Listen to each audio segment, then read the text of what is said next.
Leonardo memutar roda dan merakit 4 meriam, lalu mengarahkannya ke musuh. Ia meletakkan mesin bidik pada penyangga dan menata meriam-meriam tersebut dengan benar. Ketika kapal-kapal musuh mendekat ke pelabuhan, Leonardo memerintahkan pasukannya untuk memuat meriam dengan peluru. Ketika musuh melihat meriam kecil yang dipasang di tembok, mereka mulai tertawa dan meremehkannya. Namun pada detik berikutnya, 2 peluru meluncur lurus dan jatuh ke sebuah kapal musuh yang langsung hancur berkeping-keping. Banyak kapal musuh lainnya yang hancur dalam satu serangan. Leonardo telah menyiapkan peluru yang ia buat dengan cara khusus. Ia telah mengosongkan bagian dalam peluru dan mengisinya dengan bubuk mesiu. Hal ini membuat peluru tersebut lebih kuat dan dapat menyerang lebih jauh. Rencananya adalah agar kapal-kapal yang tenggelam akan menghalangi pelabuhan sehingga musuh tidak bisa masuk. Dan inilah yang terjadi. Kapal-kapal yang hancur dan tersebar telah sepenuhnya memblokir jalan menuju pelabuhan. Para prajurit merasa bahwa mereka telah memenangkan perang. Mereka merayakan dan saling memberi selamat. Namun Leonardo masih merasa ada ketakutan aneh dalam pikirannya. Ia melihat bahwa musuh tidak berusaha memadamkan kapal-kapal yang terbakar. Mereka membiarkan kapal-kapal itu terbakar sehingga asapnya menyebar kemana-mana dan perhatian semua orang teralihkan.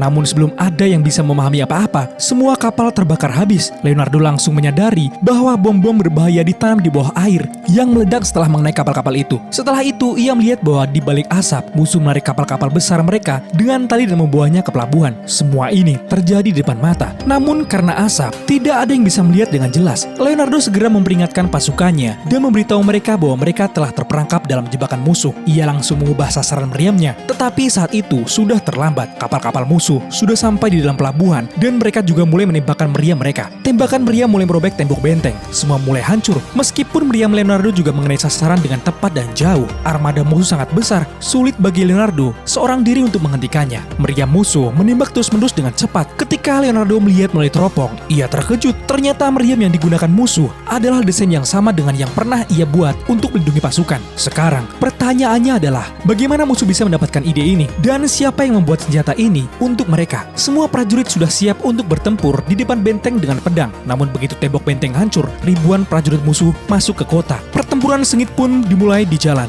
Prajurit-prajurit Leonardo bertempur dengan gagah berani, tetapi musuh memiliki senjata yang lebih kuat. Ada beberapa mesin yang tidak hanya menembakkan peluru, tetapi juga menyeburkan api. Leonardo segera mengenali mereka. Ini adalah mesin yang pernah ia usulkan kepada seorang raja. Begitu mesin itu tiba di tempat persembunyiannya, Leonardo langsung memerintahkan, letakkan semua tong-tong anggur di belakang pintu. Ia tahu apa kelemahan mesin itu karena ia yang membuatnya. Begitu mesin mematikan itu menembakkan peluru untuk merobek pintu, tong-tong yang penuh anggur meledak dan terjadi ledakan dahsyat yang menghancurkan mesin musuh tersebut. Ketika Leonardo keluar dan melihat pertempuran telah berhenti dan dengan demikian ia bisa mengalahkan musuh sekali lagi. Akhir yang epic.